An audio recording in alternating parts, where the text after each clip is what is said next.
कर्नाटक सरकार का कन्नड़ लोगों को निजी नौकरियों में 50 से 75% तक का आरक्षण देने वाला बिल गले की फांस बनता जा रहा है। प्रमुख कारोबारियों के बाद अब आईटी कंपनी संगठन NASSCOM national association for software and services company ने इस निर्णय पर अपनी चिंता जाहिर की है। नास्कॉम ने कर्नाटक सरकार से इस बिल को वापस लेने की मांग की है और कहा कि अगर ऐसा नहीं हुआ तो उन्हें राज्य से बाहर जाने का कदम उठाना पड़ सकता है। आईटी उद्योग के शीर्ष संगठन ने कहा, नेस्कॉम के सदस्य विधेयक के प्रावधानों को लेकर बेहद चिंतित है। वे राज्य सरकार से इसे वापस लेने की मांग करते हैं। इस बिल का भारी विरोध देखते हुए 100% आरक्षण अनिवार्य करने वाले विधेयक पर यू टर्न ले लिया गया है। प्राइवेट फर्म में कन्नड़ लोगों के लिए 100% आरक्षण वाले पोस्ट को सीएम सिद्धारमैया ने सोशल मीडिया प्लेटफॉर्म से हटा लिया है। वहीं इस मामले पर विवाद बढ़ने के बाद कर्नाटक सरकार के मंत्री डैमेज कंट्रोल में लग गए हैं। सीएम सिद्धारमैया ने अपने पोस्ट में कहा था कि कल हुई मंत्रिमंडल की बैठक में राज्य के सभी निजी उद्योगों में C और D ग्रेड के पदों पर 100% कन्नड़ लोगों को भर्ती अनिवार्य करने वाले विधेयक को मंजूरी दी गई है। उन्होंने कहा था, हम कन्नड़ समर्थक सरकार है, हमारी प्राथमिकता कन्नड़ लोगों के कल्याण को करना है। हालांकि विवाद बढ़ने के बाद सीएम सिद्धारमैया ने एक्स पोस्ट को डिलीट कर लिया। वहीं राज्य के श्रम मंत्री संतोष लाड ने इस पूरे मामले पर गिड़गिड़ाते हुए सफाई में कहा कि प्राइवेट फर्मों में स्थानीय लोगों के लिए गैर मैनेजमेंट रोल्स के लिए 70% और मैनेजेरियल लेवल के कर्मचारियों के लिए 50% आरक्षण की सीमा तय की गई है। वहीं विवाद के बाद कर्नाटक सरकार ने नए विधेयक को मंजूरी दे दी है। श्रम मंत्री ने कहा, राज्य सरकार प्राइवेट फर्मों में प्रबंधन स्तर पर 50% और गैर प्रबंधन स्तर पर 70% लोगों को आरक्षण देने का निर्णय लेती है।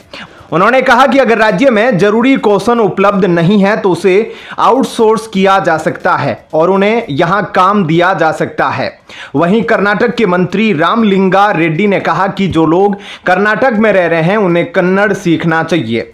गौरतलब है कि मंगलवार 15 जुलाई 2024 को बेंगलुरु में हुई राज्य कैबिनेट बैठक में इस बिल को मंजूरी दे दी गई है। इस बिल के अनुसार राज्य में स्थित सभी फैक्ट्रियों और दफ्तरों में नौकरी पर रखे जाने वाले लोग अब कन्नड़ ही होने चाहिए। इस बिल के अनुसार राज्य में स्थित सभी दफ्तरों और फैक्ट्रियों में काम पर रखे जाने वाले ग्रुप C और ग्रुप D सामान्यतः क्लर्क और चपरासी या फैक्ट्री के कामगार के 75% लोग कन्नड़ होने चाहिए। इसके अलावा बिल के अनुसार इससे ऊंची नौकरियों में 50% नौकरियां कन्नड़ लोगों को मिलनी चाहिए। बिल के अनुसार कर्नाटक में जन्मा या कर्नाटक में पिछले 15 वर्षों से रह रहा कोई भी व्यक्ति कन्नड़ माना जाएगा और इसे इस आरक्षण का लाभ मिलेगा। कन्नड़ आरक्षण का लाभ लेने के लिए व्यक्ति को 12वीं पास होना चाहिए और इस दौरान उसके पास कन्नड़ एक विषय के तौर पर होना जरूरी है। यदि उसके पास यह नहीं है तो उसे कन्नड़ सीखनी होगी। ऐसे में आपका इस खबर को लेकर क्या कुछ कहना है, कमेंट सेक्शन में अपनी राय जरूर बताएं। धन्यवाद। जय हिंद। तेलंगाना में भारत राष्ट्र समिति BRS से विधायकों की भगदड़ जारी है। पिछले साल के आखिर में हुए विधानसभा चुनावों के बाद से अब तक 9 महीने में 10 विधायक साथ छोड़ चुके हैं। तेलंगाना में के चंद्रशेखर राव की पार्टी भारत राष्ट्र समिति के 10 विधायकों के कांग्रेस में शामिल होने के बाद सियासी तूफान थम नहीं रहा है। मंगलवार को BRS ने विधानसभा अध्यक्ष गदाम प्रसाद कुमार से याचिका के माध्यम से कांग्रेस में शामिल होने वाले अपने 10 विधायकों को अयोग्य ठहराने की मांग की है। BRS के कार्यकारी अध्यक्ष KT रामाराव और पार्टी के अन्य विधायकों ने विधानसभा अध्यक्ष को याचिकाएं सौंपी। रामाराव ने बताया कि अध्यक्ष ने आश्वासन दिया है कि वे याचिकाओं पर गौर करेंगे और कानून व संविधान के प्रावधानों पर विचार करने के बाद निर्णय लेंगे। रामाराव ने कहा कि कांग्रेस नेता राहुल गांधी पर निशाना साधा। उन्होंने कहा कि लोकसभा में विपक्ष के नेता राहुल गांधी संविधान की रक्षा के बारे में बड़े बड़े दावे करते हैं, लेकिन वे दल बदल करने वाले विधायकों की पीठ थपथपा रहे हैं।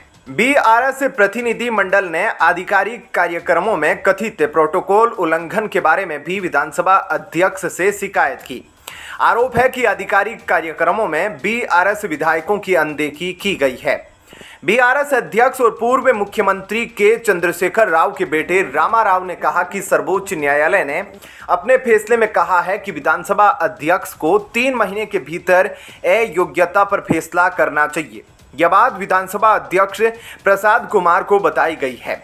बता दें कि बीआरएस के 10 विधायकों के अलावा 6 एमएलसी भी कांग्रेस का दामन थाम चुके हैं।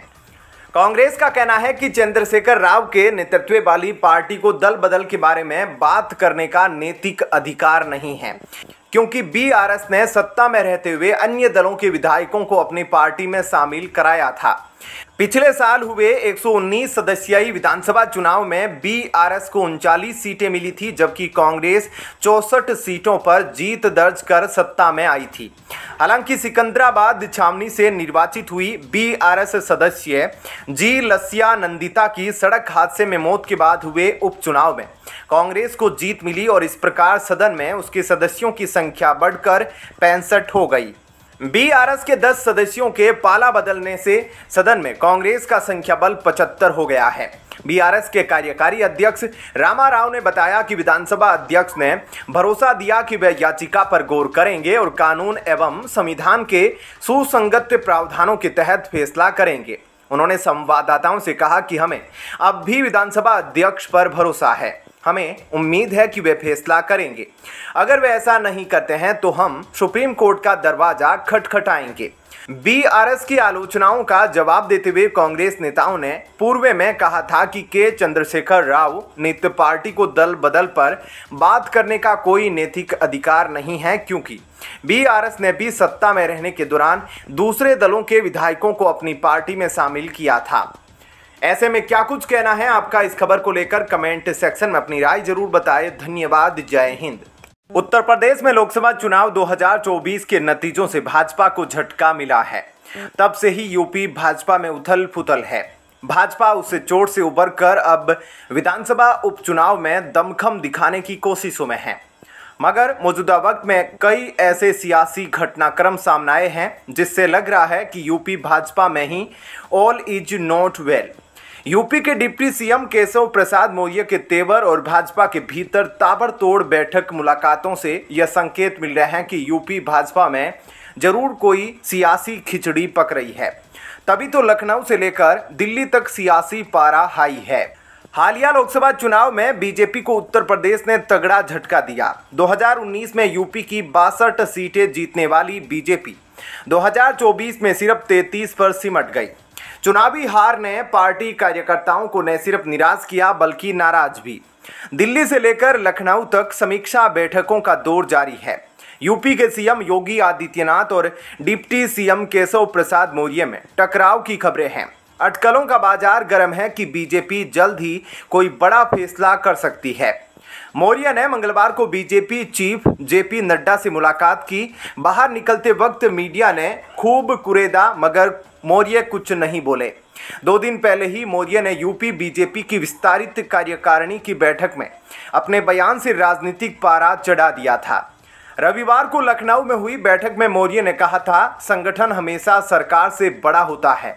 उस बैठक में नड्डा भी मौजूद थे। बीजेपी सूत्रों के हवाले से पीटीआई ने रिपोर्ट दी कि मौर्य के बाद नड्डा यूपी बीजेपी के अध्यक्ष भूपेंद्र चौधरी से भी मुलाकात किए। मुलाकातों के बीच अटकलों का बाजार गर्म है। दबी जुबान में ही सही, यह चर्चा जोरों पर है कि केशव प्रसाद मौर्य को और बड़ी जिम्मेदारी दी जा सकती है। बीजेपी में राष्ट्रीय अध्यक्ष का चुनाव भी होना है। ऐसे में मौर्य के पार्टी की कमान संभालने की चर्चा है। यह अटकल भी है कि यूपी का सीएम बदला जा सकता है। योगी की जगह मौर्य को उत्तर प्रदेश का मुख्यमंत्री बनाया जा सकता है। सूत्रों के मुताबिक मौर्य ने नड्डा को प्रदेश के सियासी और प्रशासनिक हालात की जानकारी दी। डिप्टी सीएम ने बीजेपी प्रमुख को कार्यकर्ताओं की भावनाओं से अवगत कराया। कथित तौर पर मौर्य ने बताया कि कैसे प्रदेश में अफसरशाही हावी है। भाजपा कार्यकर्ताओं की तो कोई सुध लेने वाला नहीं। विधायकों और सांसदों की भी उचित सुनवाई नहीं हो पा रही है। कार्यकर्ताओं की यह नाराजगी भी लोकसभा में खराब प्रदर्शन के लिए एक प्रमुख कारण रही। सूत्रों के अनुसार मौर्य ने सुझाव दिया कि यूपी में जमीन पर काम करने की जरूरत है, नहीं तो 2027 में होने वाले विधानसभा चुनाव में पार्टी को परेशानी हो सकती है। मौर्य को पार्टी बड़ी जिम्मेदारी दे सकती है। वह ओबीसी चेहरा है और संगठन में लंबा अनुभव रखते हैं। बीजेपी को निराश कार्यकर्ताओं का मैसेज भी देना है। मौर्य को केंद्रीय गृह मंत्री अमित शाह का करीबी माना जाता है। 2022 के विधानसभा चुनाव में सिराथू सीट से हारने के बावजूद मौर्य को मुख्यमंत्री बनाया गया था। 2022 के विधानसभा चुनाव में सिराथू सीट से हारने के बावजूद मौर्य को उप मुख्यमंत्री बनाया गया था। 5 महीने बाद ही मौर्य ने सोशल मीडिया पर लिखा था, संगठन सरकार से बड़ा होता है। तब भी योगी के साथ उनकी अनबन की खबरें खूब चल रही थी। लखनऊ में बीजेपी की बैठक के दौरान मौर्य ने कहा था, संगठन सरकार से बड़ा होता है। उन्होंने कहा, आपका दर्द मेरा भी दर्द है। संगठन सरकार से बड़ा होता है, बड़ा था और हमेशा बड़ा रहेगा। सभी मंत्री, विधायक और जनप्रतिनिधियों को कार्यकर्ताओं का सम्मान करना चाहिए और उनके मान सम्मान का ख्याल रखना चाहिए। सपा और कांग्रेस ने सांपनाथ और नागनाथ के रूप में झूठ बोलकर और धोखा देकर हमें कुछ समय के लिए पीछे धकेल दिया है, लेकिन 2027 में हम 300 सीटों को पार करने के लक्ष्य के साथ ही फिर से राज्य में भाजपा की सरकार बनाएंगे। ऐसे में आपका इस खबर को लेकर क्या कुछ कहना है? कमेंट सेक्शन में अपनी राय जरूर बताएं। धन्यवाद। जय हिंद। एनसीपी के कई नेता अजीत पवार की राजनीतिक मुश्किलें बढ़ा रहे हैं। लोकसभा चुनाव में उनकी पार्टी को रायगढ़ की एक लोकसभा सीट से जीत मिली थी। उस हार से संभवतः वह विधानसभा चुनाव में उतरने की तैयारी ही कर रहे थे कि अब उनके 4 बड़े नेताओं ने उनका साथ छोड़ दिया है। पिंपरी चितवाड़ के 4 शीर्ष नेताओं ने अजीत पवार का साथ छोड़ दिया है और अब ये लोग उनके चाचा शरद पवार की पार्टी में जा सकते हैं। इस सप्ताह के अंत तक इन लोगों की एनसीपी शरद पवार में एंट्री हो सकती है। पिंपरी चितवाड़ा यूनिट के अध्यक्ष अजीत गवाने ने अजीत पवार को इस्तीफा भेजा है। महाराष्ट्र में बीते कुछ सालों से काफी सियासी घटनाक्रम देखने को मिली है। हाल ही में हुए लोकसभा चुनाव में भाजपा, शिवसेना और एनसीपी की महायुति को तगड़ा झटका लगा है। वहीं कांग्रेस, शिवसेना, यूबीटी और एनसीपी शरद पवार की महाविकास आघाड़ी ने बढ़त बनाई थी। अब राज्य में इसी साल आखिरी में विधानसभा चुनाव का भी आयोजन होना है। हालांकि चुनाव की घोषणा होने से पहले ही अजीत पवार को बड़ा झटका लगा है। एनसीपी के 4 बड़े नेताओं ने पार्टी छोड़ दी है। आइए जानते हैं कि महाराष्ट्र में अजीत पवार की मुश्किलें क्यों बढ़ी हुई हैं। महाराष्ट्र के पिंपरी चितवाड़ में एनसीपी के 4 बड़े नेताओं ने पार्टी छोड़ दी है। इन सभी के शरद पवार के नेतृत्व वाली एनसीपी में शामिल होने की संभावना है। आपको बता दें कि एनसीपी नेता छगन भुजबल ने भी शरद पवार से मुलाकात की थी। दरअसल लोकसभा चुनाव में खराब प्रदर्शन के बाद अजीत पवार की एनसीपी को झटके लगने शुरू हुए हैं। आपको बता दें कि अजीत पवार की एनसीपी ने एनडीए के साथ मिलकर महाराष्ट्र में चुनाव लड़ा, लेकिन उन्हें सिर्फ 1 सीट पर जीत मिली। वहीं दूसरी ओर शरद पवार की एनसीपी को 8 सीटों पर जीत मिली थी। ऐसे में माना जा रहा है कि कई इलाकों में शरद पवार की पकड़ अभी भी मजबूत है और कई नेताओं को अजीत पवार के साथ भविष्य नहीं दिख रहा है। शरद पवार ने भी पार्टी में वापसी कर रहे नेताओं को मना लिया है। हालांकि पवार ने ये जरूर कहा है कि जो लोग पार्टी को कमजोर करना चाहते हैं उन्हें वापस शामिल नहीं किया जाएगा, लेकिन उन नेताओं को वापस जरूर लिया जाएगा जो संगठन को मजबूत करने में मदद करेंगे और पार्टी की छवि को नुकसान नहीं पहुंचाएंगे। आपको बता दें कि शरद पवार की एनसीपी में साल 2023 में विद्रोह हो गया था।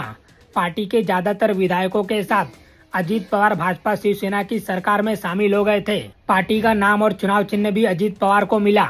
हालांकि जब लोकसभा चुनाव 2024 में अजीत पवार का पहला टेस्ट हुआ तो वह ज्यादा बेहतर प्रदर्शन नहीं कर पाए। 4 लोकसभा सीटों में से अजीत पवार की एनसीपी सिर्फ 1 सीट ही जीत सकी। भाजपा शिवसेना की महायुति में अजीत पवार की एनसीपी की हालत तीसरे नंबर पर हो गई है। आपको बता दें कि लोकसभा चुनाव परिणाम के बाद महायुति में भी अजीत पवार के खिलाफ आवाजें उठती रही हैं। ऐसे में कई नेताओं को अजीत पवार के साथ भविष्य नहीं दिख रहा है और वे बड़ी संख्या में पार्टी छोड़ सकते हैं। मध्य प्रदेश में महिला कांग्रेस की प्रदेश कार्य समिति की बैठक में हंगामा हो गया। यह बैठक महिला कांग्रेस की राष्ट्रीय अध्यक्ष अलका लांबा कर रही थी। इस बैठक में प्रदेश की महामंत्री मधु शर्मा को अलका लांबा ने जूते मारकर बाहर निकालने की बात कही। इसके बाद मधु शर्मा बैठक से बाहर चली गयी। मीडिया रिपोर्ट्स के मुताबिक यह बैठक भोपाल में मंगलवार 16 जुलाई को हो रही थी। इसमें महिला कांग्रेस के पदाधिकारियों की बैठक बुलाया गया था। बैठक में 50 से अधिक पदाधिकारियों को शामिल होने को कहा गया था। लेकिन यहाँ मात्र 19 पदाधिकारी ही पहुँचे थे। बैठक में सिंगरौली की पूर्व जिला पंचायत अध्यक्ष और प्रदेश महामंत्री मधु शर्मा भी मौजूद थीं।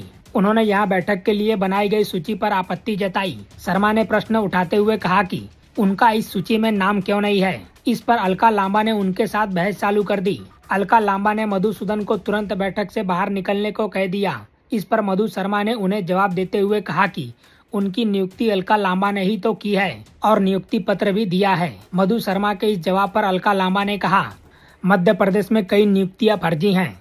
मधु शर्मा इस पर भड़क गईं और पूछा कि क्या पदाधिकारियों को बैठक में जूते खाने के लिए बुलाया गया है। अलका लांबा इसके बाद बुरी तरह भड़क गईं। अलका लांबा इसके बाद अभद्रता पर उतर आईं और कहा कि मधु शर्मा जूते खाने लायक है और उन्हें जूते मारकर बाहर निकाल दिया जाए। मधु शर्मा ने इस पर उन्हें चुनौती दे डाली और कहा कि उन्हें बैठक से कोई लेना देना नहीं है और किसी में हिम्मत नहीं है कि वो उनको बैठक से निकाल सके। मधु शर्मा ने कहा कि अगर अलका लांबा अपने बाप की बेटी है तो उन्हें बैठक से निकाल कर दिखाए। मधु शर्मा ने कहा कि अगर ऐसा होता तो अलका लांबा को जमीन में गाड़ दूंगी। ऐसा नहीं किया तो अपने बाप की बेटी नहीं। मधु शर्मा ने इसे ब्राह्मणों का अपमान बताया। मधु शर्मा ने कहा कि वह पिछले 4 दशक से कांग्रेस में है, जबकि अलका लांबा कुछ समय पहले ही पार्टी में आई है। उन्होंने कहा कि अलका लांबा पहले आम आदमी पार्टी में रह चुकी है। मधु शर्मा ने ये भी कहा कि अलका लांबा अविवाहित महिला है। इस मामले में अलका लांबा की तरफ से कोई बयान अभी तक सामने नहीं आया है, लेकिन मीडिया कर्मियों ने जब अलका लांबा से इस घटना पर प्रतिक्रिया मांगी तो वो कार में बैठकर चुपचाप कार्यालय स्थल से भाग गईं और मीडिया कर्मियों के फोन पर भी कोई जवाब नहीं दे रही हैं। कांग्रेस पदाधिकारी मधु शर्मा के शिकायती वीडियो को भाजपा की कई महिला नेताओं ने सोशल मीडिया पर शेयर करते हुए कांग्रेस तथा अलका लांबा पर जमकर निशाना साध रहे हैं। दिल्ली भाजपा महिला मोर्चा की महासचिव वैशाली पोद्दार ने भी इस वीडियो को अपने एक्स अकाउंट पर शेयर किया है। उधर मध्य प्रदेश महिला कांग्रेस के अध्यक्ष वीना पटेल ने भोपाल में हुई बैठक के दौरान ऐसी किसी भी घटना होने से इनकार कर रही हैं। इससे पहले पीटीआई भाषा से बातचीत करते हुए अलका लांबा ने कहा था कि महिलाओं को महंगाई के कारण मुश्किलों का सामना करना पड़ रहा है। उन्हें मोदी जी के वादे के अनुसार 450 रुपए में एलपीजी सिलेंडर नहीं मिल रहा है। बलात्कार और दहेज हत्या जैसे महिलाओं के खिलाफ अपराध समाचार पत्रों की सुर्खियां बने हैं। महिला आरक्षण विधेयक पारित होने पर इसे लागू करने के लिए केंद्र सरकार पर दबाव बनाया जाएगा। दिल्ली हाईकोर्ट ने बुधवार को मुख्यमंत्री अरविंद केजरीवाल द्वारा दायर उस याचिका पर अपना फैसला सुरक्षित रख लिया है, जिसमें आप कार्यनीति मामले से संबंधित भ्रष्टाचार के मामले में केंद्रीय जांच ब्यूरो सीबीआई द्वारा उनकी गिरफ्तारी को चुनौती दी गई है। केजरीवाल ने अपनी गिरफ्तारी को अवैध बताया है। वहीं सीबीआई ने कहा है कि पूरे साक्ष्य आने पर ही कानून के तहत गिरफ्तार किया गया है। दिल्ली शराब घोटाले से जुड़े मामले में जेल में बंद मुख्यमंत्री अरविंद केजरीवाल कोर्ट में अर्जी दायर कर लगातार जमानत देने की गुहार लगा रहे हैं, लेकिन उन्हें अभी तक कहीं से राहत नहीं मिली है। इसी बीच मुख्यमंत्री अरविंद केजरीवाल से जुड़ी याचिका पर सुनवाई के दौरान कांग्रेसी वकील अभिषेक मनु सिंघवी ने ऐसी बात कर डाली कि सीबीआई को उन पर अदालत में ही कड़ी आपत्ति जतानी पड़ी है। अभिषेक मनु सिंघवी ने मुख्यमंत्री अरविंद केजरीवाल की सीबीआई द्वारा की गई गिरफ्तारी को इंश्योरेंस अरेस्ट करार दिया है। सीबीआई ने तुरंत सिंघवी की दलील पर कड़ी आपत्ति जताते हुए इसे अनुचित बताया। केंद्रीय जांच एजेंसी ने बताया कि अभिषेक मनु सिंघवी ने ये शब्द अपनी तरफ से गढ़े हैं। साथ ही सीबीआई ने कोर्ट में दलील दी है कि किसी मामले की जांच कैसे की जाए यह कौन बताएगा। दरअसल मुख्यमंत्री अरविंद केजरीवाल की गिरफ्तारी को अवैध बताने वाली याचिका पर सुनवाई चल रही थी। इस दौरान मुख्यमंत्री केजरीवाल के वकील अभिषेक मनु सिंघवी ने सीबीआई की गिरफ्तारी को इंश्योरेंस अरेस्ट कहा था। बुधवार को कोर्ट में सुनवाई के दौरान सीबीआई ने इसका करारा जवाब दिया। सीबीआई के वकील डीपी सिंह ने अपनी दलील में कहा, अभिषेक मनु सिंघवी ने इंश्योरेंस अरेस्ट शब्द अपनी तरफ से गढ़ा है, यह अनुचित है। मुख्यमंत्री अरविंद केजरीवाल को धारा 160 के तहत बुलाया गया था, लेकिन यह धारा गवाहों के लिए नहीं है। इसका इस्तेमाल केस के तथ्यों से परिचित किसी भी व्यक्ति के लिए किया जा सकता है। यह कोई भी हो सकता है। डीपी सिंह ने सीबीआई की तरफ से अपनी दलील जारी रखते हुए कहा कि इनका कहना है कि उनसे पूछताछ 9 घंटे तक चली। सीबीआई ने कहा, हमारे पास ऑडियो और वीडियो रिकॉर्डिंग है, सब कुछ टाइप किया गया। उन्होंने उसे चेक किया और उसमें सुधार भी किए गए। उन सुधारों को बाद में शामिल भी किया गया। इस दौरान सीबीआई कार्यालय के बाहर भीड़ भी खड़ी थी। कौन तय करेगा कि किसी मामले में जाँच कैसे की जाए? क्या ये तय करेंगे? इसके बाद अभिषेक मनु सिंघवी की बोलती बंद हो गई। सीबीआई ने आगे कहा, जहां तक आरोपियों की बात है, तो उन्हें सभी विशेषाधिकार और अधिकार प्राप्त हैं। जांच एजेंसी के पास विशेषाधिकार बहुत कम है। मेरा विशेषाधिकार यही है कि जो गवाह और सबूत जरूरी है उसे इकट्ठा कर लेता हूँ। मैं जिस चीज पर भरोसा करता हूँ उसे विश्वसनीय दस्तावेज के रूप में रखता हूँ और जिस पर भरोसा नहीं करता उसकी सूची अदालत को दे देता हूँ। इसे आरोपी भी देख सकते हैं। इसके बाद अभिषेक मनु सिंघवी का पूरा मुंह उतर गया। ये सब सुनने के बाद अभिषेक मनु सिंघवी की पूरी बोलती बंद हो गई। फिलहाल इस खबर में इतना ही। बाकी अपडेट के लिए बने रहिए लाइव टीवी न्यूज के साथ।